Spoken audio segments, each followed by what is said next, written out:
السلام علیکم ورحمۃ اللہ وبرکاتہ۔ بسم اللہ الرحمن الرحیم۔ سامعین و ناظرین، اس سے پہلے شکاری اور اس کے تینوں بیٹوں کی کہانی کے 12 پارٹ آپ کے سامنے پیش کیے جا چکے ہیں۔ آج کے اس ویڈیو میں ہم حضرت امام ابو حنیفہ رحمۃ اللہ تعالیٰ علیہ کے بارے میں ایک واقعہ اور آپ کی ذہانت و ذکاوت کو بیان کرتے ہیں۔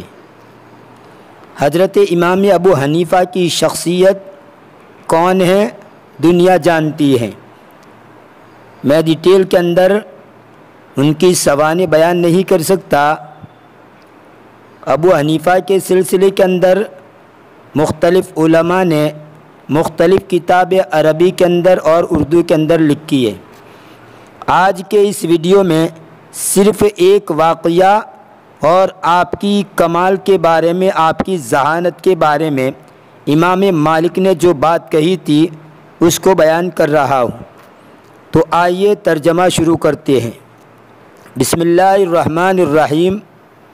ابو حنیفۃ النعمان ومدات فضۃ من عبقریتہ وذکائہ۔ امام ابو حنیفہ کا نام نعمان تھا، نعمان بن ثابت۔ ومدات فضۃ، فضۃ اس کا معنی ہوتا ہے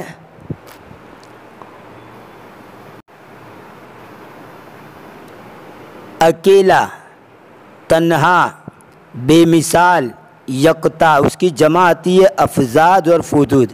یہ فضۃ مؤنث ہے اور تا نکال دیں گے تو فضن ہو جائے گا۔ تو فضن اور فضۃ ان کا معنی ہوتا ہے اکیلا، تنہا، بے مثال، یکتا، اور جمع آتی ہے فضن کی افزاد اور فضود۔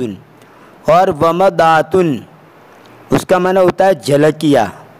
تو ترجمہ یہ ہوگا ومدات فضۃ من عبقریتہ وذکائہ۔ عبقریت اس کا معنی ہوتا ہے کمال، فطری قابلیت، فطری طور پر اللہ نے کوئی کمال دیا ہو، صلاحیت دی ہو، اس کو کہا جاتا ہے عبقریت۔ اور جس آدمی کے اندر یہ کمال ہو اس آدمی کو کہا جاتا ہے عبقری، باکمال، بے مثال، انتہائی بڑا آدمی۔ تو عبقریت کمال کو کہا جاتا ہے، قابلیت کو کہا جاتا ہے، اور عبقری باکمال آدمی کو اور باقابلیت یا باصلاحیت آدمی کو کہتے ہیں۔ ومدات فضۃ من عبقریتہ وذکائہ۔ امام ابو حنیفہ کے کمال اور ان کی ہوشیاری کے انوکھے یا بے مثال جھلکیاں، انوکھی اور بے مثال جھلکیاں۔ کان ابو حنیفۃ النعمان شدید الذب عن حرمات اللہ طویل السمت دائم الفکر۔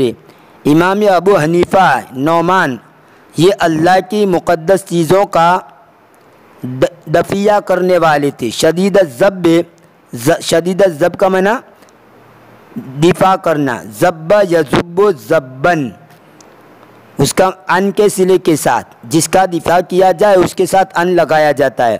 دفاع کرنا، بچاؤ کرنا، نقصان کو دور کرنا۔ تب ترجمہ یہ ہوگا اللہ کی جو مقدسات ہیں ان کا بچاؤ کرنے والے تھے۔ طویل السمت یعنی بہت دیر تک بہت ہی زیادہ خاموش رہنے والے تھے۔ طویل کا معنی لمبا، سمت کا معنی خاموشی۔ طویل السمت زیادہ خاموش رہنے والے، دائم الفکر ہمیشہ سوچنے والے، دائم الفکر یعنی سوچنے والے، ہمیشہ سوچنے والے۔ اب وہ سوچنے والی کیا مسئلے مسائل کے اندر ہر وقت مسئلے مسائل نکالنے میں سوچ میں ہو، اس کو بھی کہہ سکتے دائم الفکر، ہمیشہ سوچنے والے۔ دائم کا معنی ہمیشہ۔ یہ کس نے کہا؟ الامام ابو یوسف نے یہ بات کہی۔ دخل ابو حنیفۃ النعمان علی الامام مالک وعندہ ثلۃ من اصحابہ۔ امام ابو حنیفہ نعمان امام مالک کے پاس آئے۔ ویسے لفظی ترجمہ ہوگا امام ابو حنیفہ امام مالک پر داخل ہوئے، لیکن ترجمہ یوں کریں گے امام ابو حنیفہ امام مالک کے پاس آئے۔ 4 اماموں سے جو امام مالک ہے وہ، وَعِنْدَهُ سُلَّةٌ مِّنْ أَصْحَابِهِ، اور آپ کے پاس یعنی امام مالک کے پاس ان کے ساتھیوں کی ایک جماعت تھی۔ سلتن اس کا معنی ہوتا ہے جماعت، گروہ، جتھا، اس کی جمع آتی ہے سللن۔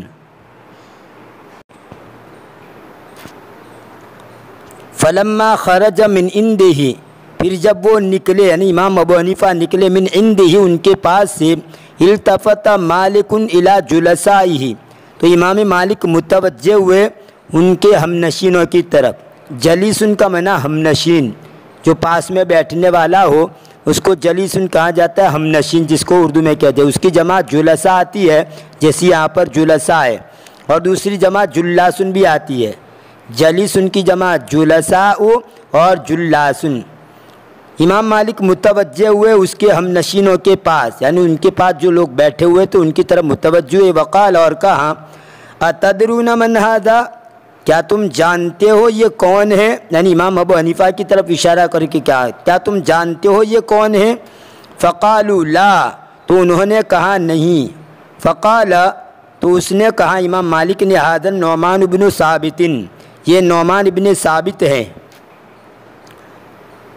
ھذا الذی لو قال عن هذه الساریۃ انها ذهب لاحتج لما قال ولا خرجت كذلك، یہ وہ آدمی ہیں، یعنی امام صاحب کے بارے میں کہہ رہے ہیں، یہ وہ آدمی ہیں کہ اگر وہ اس ستون کے بارے میں کہہ دے، ساریتن کا معنی ستون، کھمبا، اس کی جمع آتی ہے سواری۔ یاد رکھیں کہ ایک تو اردو کی سواری ہوتی ہے، اردو میں سواری یعنی کوئی بھی مطلب سوار ہونے کا جو سادھن ہوتا ہے، گاڑی وغیرہ، ٹرک، ایک تو وہ، اور یہاں ساریتن کی جمع سواری عربی والی، تو ساریتن کا معنی ستون، کھمبا، اس کی جمع ہے سواری۔ اگر یہ وہ آدمی ہے کہ اگر وہ کہہ دے اس ستون کے بارے میں، انہا ذہبن، کہ وہ سونے کا ہے، لہتج لما قال، تو البتہ وہ دلیل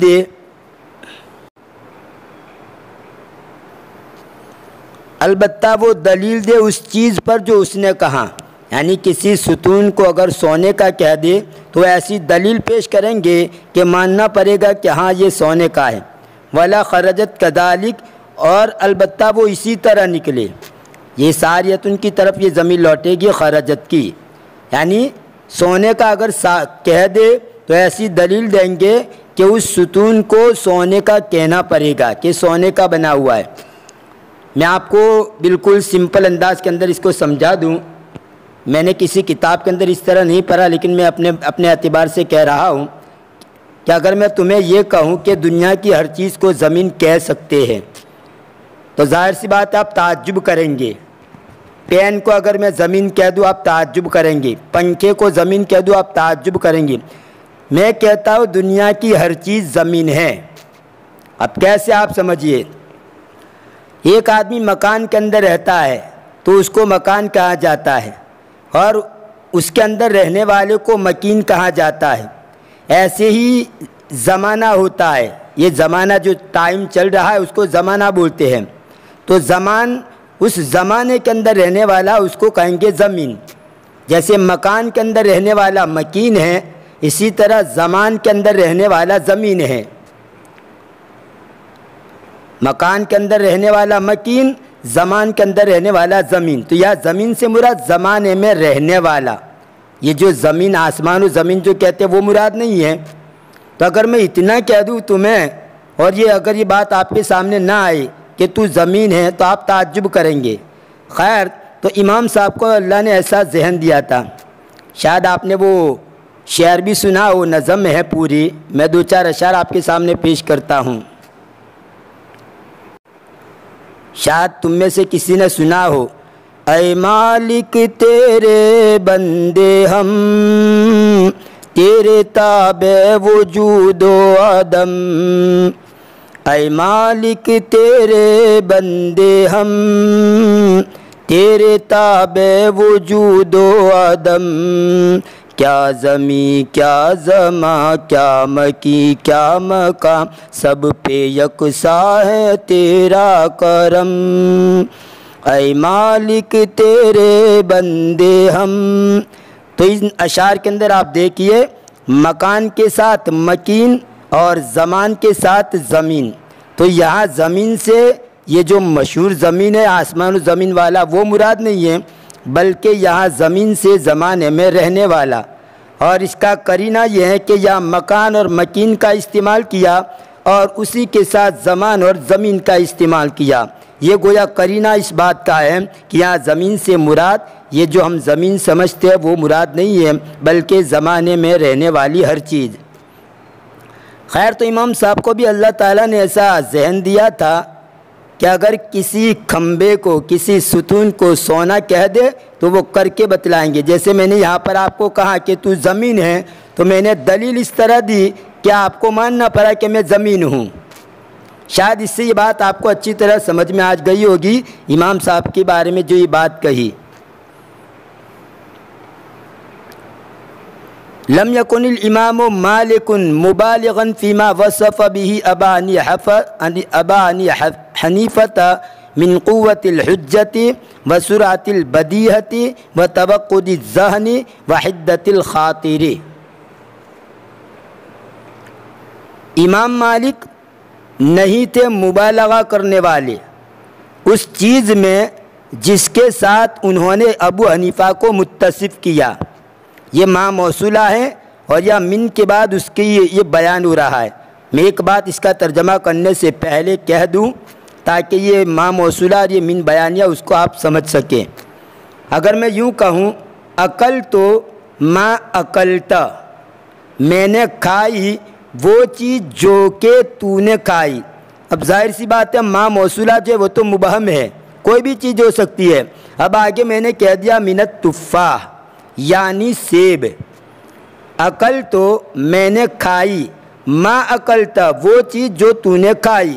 اب من لانے کے بعد میں نے آگے اس کی وضاحت کر دی من التفاح جو بھی ہو یعنی سیب، یا من الموز یعنی کیلا۔ تو ایسے ہی آپ یہاں پر بھی سمجھیے کہ امام مالک مبالغہ کرنے والے نہیں تھے اس چیز میں جس کے ساتھ انہوں نے متصف کیا یعنی بیان کیا ابو حنیفہ کو، جس کے ساتھ انہوں نے ابو حنیفہ کو متصف کیا۔ اب اس کا بیان یعنی کون سی چیز؟ من قوت الحجت، یعنی دلیل کی قوت، یعنی دلیل ایسی مضبوط ہوتی تھی سامنے والے کو ماننا پڑتا تھا۔ وسرعت البدیہ اور حاضر جوابی، سرعت البدیہ بداعتن کا معنی ہوتا ہے، بدیعتن کا معنی برجستگی، یعنی مان لو کسی نے آپ سے کوئی سوال پوچھا اور اسی وقت آپ نے فوراً جواب دے دیا، اس کو کہتے ہیں برجستہ۔ آدمی جو تقریر کرتا ہے، ایک تو تقریر کرتا ہے آدمی رٹی رٹائی تقریر کرتا ہے کہ آگے سے رٹ لی اور مجمع کے سامنے رٹی رٹائی تقریر کر دی، اور ایک یہ ہے کہ آدمی نے رٹا نہیں ہے، ویسے ہی آ کر کسی نے بیان کی دعوت دی اور بیان کرنا شروع کر دیا، تو یہ اس کو کہیں گے برجستہ تقریر کی۔ تو جو چھوٹے بچے ہوتے ہیں جن کو جلسے کے اندر تقریر جن سے کروائی جاتی ہے ان کی تقریر رٹی ہوئی ہوتی ہے، اور جو بڑا عالم ہوتا ہے جن کو دعوت دی جاتی ہے وہ تقریر کرتا ہے، کوئی رٹ کر نہیں آتا بلکہ بیٹھا کرسی کے اوپر اور تقریر کرنا شروع کیا، جو زبان پر چڑھا کر دیا تو اس کو کہتے ہیں برجستگی۔ تو وسرعت البدیہ اس کا معنی ہوتا ہے برجستگی، بے ساختگی، آگے سے تیاری کیے بغیر۔ وسرعت البدیہ اور حاضر جوابی، اس کا آپ حاضر جوابی بھی کہہ سکتے ہیں، یعنی کسی نے کوئی سوال پوچھا، دیکھنے کی ضرورت نہیں، فوراً اسی وقت وہاں پر جواب دے دیا، اور کوئی آئے اس نے کوئی سوال پوچھا اسی وقت اس کا جواب دے دیا، اس کو کہا جاتا ہے حاضر جوابی، برجستہ اسی وقت جواب دے دے۔ اور بعض لوگوں کو دیکھنا پڑتا ہے، پوچھا ان کے ذہن کے اندر نہیں ہے، کتابوں میں دیکھ کر بتایا۔ وتوقد الذہن اور روشن ذہن کا روشن ہونا، دماغ بھی اللہ نے روشن دیا تھا۔ وحدت الخاطر، حدتن کا معنی تیزی، سختی، تو حدت الخاطر خاطر کا معنی خیال کے بھی ہوتا ہے، رجحان کے بھی ہوتا ہے، اور خاطر کا معنی دل کے بھی ہوتا ہے. جیسے کسر خاطرہ ہوں، کسی کی دل شکنی کرنا، دل توڑ دینا. تب واپس میں ترجمہ کرتا ہوں. امام مالک مبالغہ کرنے والے نہیں تھے ان چیزوں میں جس کے ساتھ انہوں نے ابو حنیفہ کو متصف کیا، یعنی دلیل کی مضبوطی اور حاضر جوابی اور ذہن کا روشن ہونا اور دل کی اور حدت اور سختی، رجحان اور خیال کی تیزی، یعنی خیال کا تیزی کے ساتھ آ جانا. کوئی بھی دل کے اندر کوئی خیال تیزی کے ساتھ آ جائے، کوئی بات پوچھے فوراً دل کے اندر وہ آ جائے، اس کو کہتے ہیں حدت الخاطر. میں ایک بات یہاں پر کہہ دوں، یہ مبالغہ کے اوپر سے کہ امام مالک نے جو یہ باتیں کہی ہیں یہ کوئی مبالغہ نہیں ہے. واقعتاً اللہ تبارک و تعالیٰ نے امام ابو حنیفہ کو ایسی ذہانت عطا فرمائی تھی. میں ایک واقعہ آپ کے سامنے پیش کروں جس سے آپ اندازہ لگا لیجئے کہ اللہ تبارک و تعالیٰ نے ان کو کیسا ذہن دیا تھا اور کیسا دماغ دیا تھا.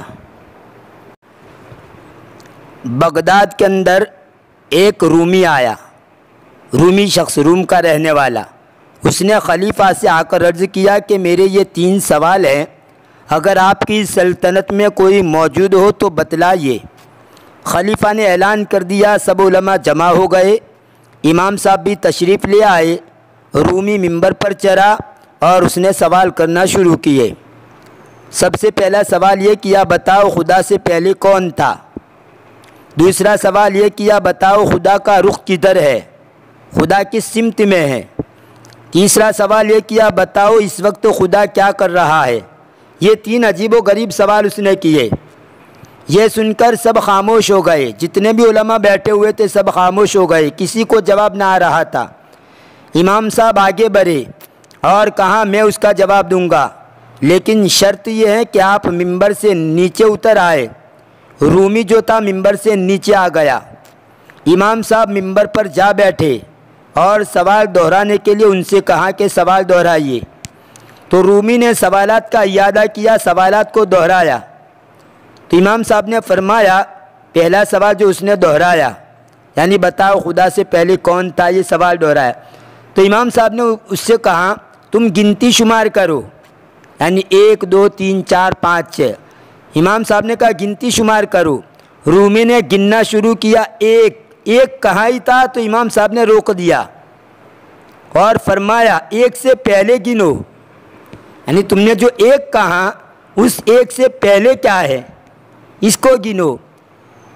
تو رومی نے کہا 1 سے پہلے گنتی نہیں ہے، 1 کے بعد 2 آتا ہے، 3 4 5، لیکن 1 سے پہلے کوئی گنتی ہے ہی نہیں. تو امام صاحب نے فرمایا خدا سے پہلے بھی کوئی نہیں ہے، خدا سے پہلے بھی کوئی نہیں ہے، وہ ہمیشہ سے ہمیشہ رہے گا. اس کے اوپر کبھی بھی عدم طاری نہیں ہوا، نہ ہونے کا تصور وہاں پر ہے ہی نہیں خدا کے بارے میں. اس کے بعد دوسرے سوال کے جواب میں امام صاحب نے فرمایا، یعنی دوسرا سوال کیا تھا، بتاؤ خدا کا رخ کدھر ہے. تو اس نے یہ سوال کیا. تو امام صاحب نے کہا،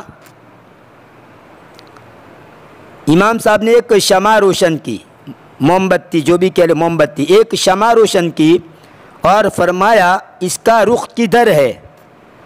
رومی نے کہا سب طرف ہے، یعنی جو روشنی، یہ جو شمع ہے جو جل رہی ہے، اس کی جو روشنی پھوٹ رہی ہے اس کا رخ کدھر ہے. تو رومی نے کہا سب طرف ہے، ہر جگہ اس کی روشنی ہے.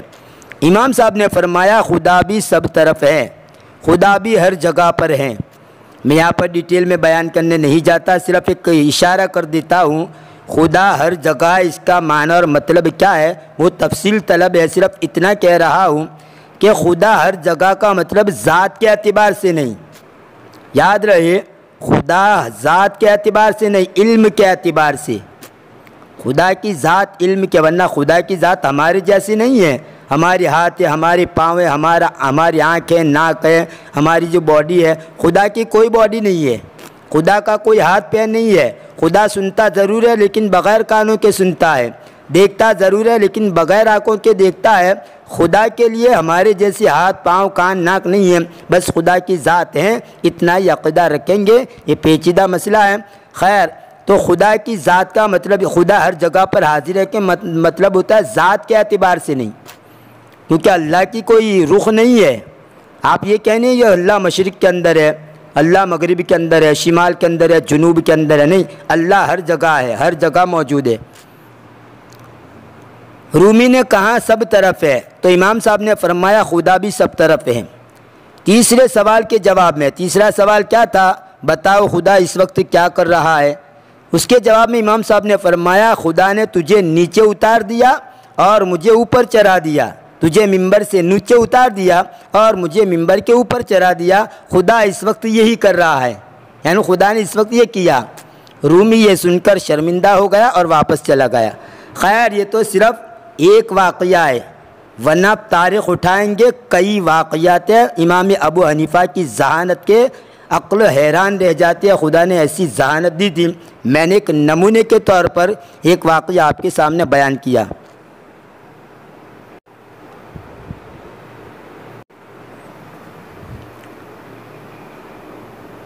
ایک بات اور کہہ دوں، شاید اس کے اندر یہ ترجمہ نہیں ہوگا پورا کا پورا، یہ اردو کے اندر کچھ باتیں لیکن آپ کے فائدے کے لیے ہیں اور آپ کو اس سے بڑا فائدہ ہوگا۔ اس فائدے کو پیش نظر رکھتے ہوئے میں کچھ باتیں اردو کے اندر کہہ دیتا ہوں، آپ یہ نہ کہنا کہ یا ترجمہ کرنے بیٹھے ہیں اور دوسری باتیں شروع کر دی۔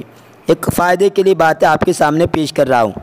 لم یکن الامام مالک مبالغا، اس کے اوپر سے میں کہہ رہا ہوں مبالغہ کس کو کہا جاتا ہے۔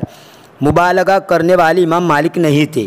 مبالغہ کا مطلب یہ ہوتا ہے کہ کسی بھی بات کو بڑھا چڑھا کر بیان کرنا۔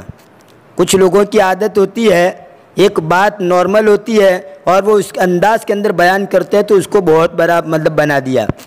تو ایک نارمل بات ہو، ایک سیدھی سادھی بات ہو یا ایک کوئی بھی بات ہو، اس کو بڑھا چڑھا کر بیان کرنا، اس کو کہا جاتا ہے مبالغہ۔ آپ نے دیکھا ہوگا کہ جب کسی عالم دین کو بیان کرنے کے لیے بلایا جاتا ہے تو ایک رسمی طور پر ان کا جب تعارف کرانے کے لیے تعارف کرانے والا اٹھتا ہے تو پتہ نہیں کہاں سے کہاں ان کو پہنچا دیتا ہے۔ ہمارے مولانا مہمان خصوصی مقرر شعلہ بیان ہیں، محدث ہیں، مفسر ہیں، یہ ہیں وہ ہیں، فلانا ہے ٹھکنا ہے، پتہ نہیں کیا کیا لقب ان کو دے دیتے ہیں، حالانکہ وہ باتیں ان کے اندر ہوتی ہی نہیں ہیں۔ جو باتیں انہوں نے کہی ہے وہ کسی کتاب کے اندر انہوں نے پڑھ لی ہے اور واقعتاً جس کے بارے میں وہ کہی گئی وہ تو ہو گیا، لیکن بس ایک رسمی طور پر ایک ادنا قسم کا بھی کوئی عالم دین آ گیا ہو تو ایک رسمی طور پر رٹے رٹائے جملے ان کے لیے بول دیے جاتے ہیں۔ مقرر شعلہ بیان ہے، محدث ہیں، مفسر ہیں اور یہ ہیں وہ ہیں، تو یہ گویا مبالغہ ہوا۔ ایک لطیفہ پیش آیا تھا کہ ایک مرتبہ ایسے ہی کوئی آدمی کسی عالم دین کا بیان کرنے میں بلایا تھا، ان کا تعارف کرانے کے لیے اٹھا، تو اس طرح بہت ساری باتیں کہنا شروع کیا۔ تو مجمع کے اندر ایک آدمی تھا، وہ کھڑا ہو گیا اور اس نے کہا مولانا یہ سب باتیں چھوڑو، بس شارٹ میں کہہ دو، بالکل مختصر کہہ دو کہ ہمارے مہمان جو ہے وہ ڈیگ ہے اور ہم سب اس کے چمچے ہیں۔ ایک عام آدمی نے یہ بات کہی، مولانا بس اتنا کہہ دو کہ یہ ہمارے مولانا جو ہے آئے ہوئے ہیں وہ ڈیگ ہیں اور ہم سب ان چمچے ہیں، یعنی بہت بڑے، وہ بس اتنا کہہ دو۔ خیر، تو کسی بھی چیز کے اندر مبالغہ کرنا تعریف کے اندر یہ درست نہیں ہے، اس کے بارے میں بھی قیامت کے دن پوچھ ہوگی۔ جس کے اندر جتنا کمال ہو، جس کے اندر جتنی صلاحیت ہو، جو جتنا تعریف کے لائق ہو، اتنی ہی ان کی تعریف کرو۔ بڑھا چڑھا کر بیان کرنا قیامت کے دن اس کے بارے میں پوچھ ہوگی۔ میں سہارنپور کے اندر جب افتاء کے لیے گیا تھا، مجھے یاد پڑتا ہے تو وہاں پر کسی عالم کے بارے میں لکھا ہوا تھا کوئی اشتہار کسی کے بارے میں، تو بہت سارے لقب لکھے تھے ان کے بارے میں۔ اب وہ جانتا تھا ان کو، وہ طالب علم، تو اس طالب علم نے یہ جملے کہے گجراتی کے اندر، کیا لکھنا رانی پوچھتش ہے، یعنی اس لکھنے والے کی قیامت کے دن پوچھ ہوگی کہ یہ جتنے لقب ان کو لکھے ہیں ایک بھی ان کے اندر نہیں ہے اور خواہ مخواہ کہاں سے کہاں ان کو چرا دیا۔ خیر، تو خاص طور پر آپ سے بھی گزارش کی جاتی ہے کہ کہیں اگر تعارف کرانے کا واسطہ بھی پڑے یا کسی کی تعریف کرنے کا واسطہ آپ کو پڑے تو خواہ ان کو بڑھا چڑھا کر بیان مت کرنا، ورنہ اس کے بارے میں پوچھو گی جو جتنا تعریف کا مستحق ہو بس اتنی ہی تعریف کرو۔ مبالغہ کے اوپر سے تو میں بہت کچھ کہہ سکتا ہوں، لیکن بس یہی کافی ہے آپ کے لیے۔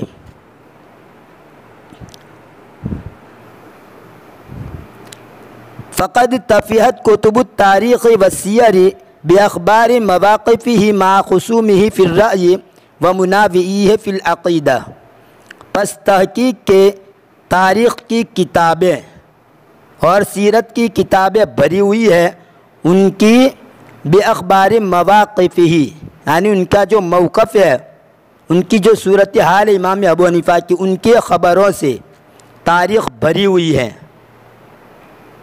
باخبار مواقفہ، ان کی صورت و حال کس کے ساتھ؟ مع خصومہ فی الرأی، خصوم کہا جاتا ہے مخالفین کو، اس کے جو مخالفین تھے ان کے ساتھ، مخالف کس میں؟ رائے میں، رائے کے اندر ان کا جو مخالف تھا ان کے ساتھ، ومنازعیہ فی العقیدہ، اور عقیدے کے اندر جو ان کا مخالف تھا۔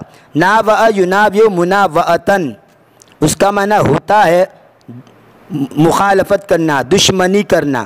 تو مناوی یہ اصل میں اس میں فاعل کا صیغہ ہے، مناوئن، مناوئن، مناوئان، مناوئون، اور یہ حالت جری کے اندر ہیں۔ مناوئین تھا، نون کو گرا دیا گیا، جمع مذکر سالم ہے، اس لیے یہاں سے نون کو گرا کر مناوئی کر دیا، تو وہ مناوئی ہی یعنی اس کے مخالف عقیدے میں۔ تو تاریخ اور سیرت کی کتابیں امام ابو حنیفہ کی جو واسطہ پرا صورتحال، ان کے جو دشمن تھے رائے کے اندر، جن کا جو مخالف تھا رائے کے اندر اور عقیدے کے اندر ان کا جو مخالف تھا، ان کے ساتھ کیا کیا صورتحال پیش آئی، وہ سب تاریخ اور سیرت کی کتابوں کے اندر بھری ہوئی ہے۔ ایک بات اور کہہ دوں مبالغہ کے اوپر، بڑی اچھی بات یاد آ گئی، اور اس کے بعد میں آگے والا جو ترجمہ ہے وہ آنے والی ویڈیو میں کروں گا کیونکہ ویڈیو لمبا ہو چکا ہے۔ ایک بات صرف کہہ دوں حسان بن ثابت کے بارے میں، حسان بن ثابت نے جو حضور کے بارے میں کہی ہے۔ حسان بن ثابت بڑے شاعر اسلام گزرے ہیں، اور اللہ کے رسول مستقل طور پر ان کے لیے مسجد کے اندر ممبر بچھاتے تھے اشعار کو پڑھنے کے لیے۔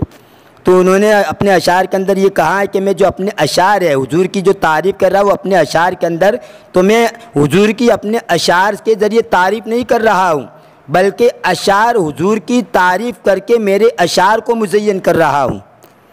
میں اپنے اشعار کو بیان کر کے جس کے اندر حضور کا تذکرہ کرتا ہوں، تو حضور کا تذکرہ کر کے میں اپنے اشعار کو مزین کر رہا ہوں، میں اپنے اشعار کو مطلب محلہ کر رہا ہوں، سنوار رہا ہوں، نہ یہ کہ میں اشعار کے ذریعے حضور کی تعریف، یعنی حضور کی تعریف کے ذریعے میرے اشعار کے اندر رونق آ جاتی ہے۔ تو یہ تو کوئی مبالغہ نہیں ہے، حضور کے بارے میں تو آدمی کچھ بھی کہے، کیونکہ اللہ کے رسول کے جو کمالات تھے ظاہر سی بات ہے وہ کوئی یہ ہمارے جیسا مبالغہ ناجائز، ناحق مبالغہ کرے۔ اللہ کے رسول کے بارے میں تو کیونکہ اللہ کے رسول کا درجہ اللہ کے بعد ہی ہے، تو ان کے بارے میں جو بھی کہا جائے وہ مبالغہ ہمارے جیسا نہیں، وہ حقیقت پر مبنی ہوتا ہے۔ لیکن ہماری جو بات ہوتی ہے، ہماری جو تعریف ہوتی ہے، ہم جو تعریف میں مبالغہ کرتے ہیں، یہ خواہ بناوٹ ہوتی ہے، تصنع ہوتا ہے اس کے اندر۔ خیر، یہ تھا امام ابو حنیفہ کے بارے میں کچھ باتیں آپ کے سامنے پیش کی گئی ہے۔ انشاءاللہ ویڈیو لمبا ہو چکا ہے، آنے والے ویڈیو کے اندر یہاں سے اس کا ترجمہ آپ کے سامنے پیش کیا جائے گا۔ تب تک کے لیے انتظار کیجئے، دعا میں یاد رکھیے۔ فی امان اللہ، الی اللقاء۔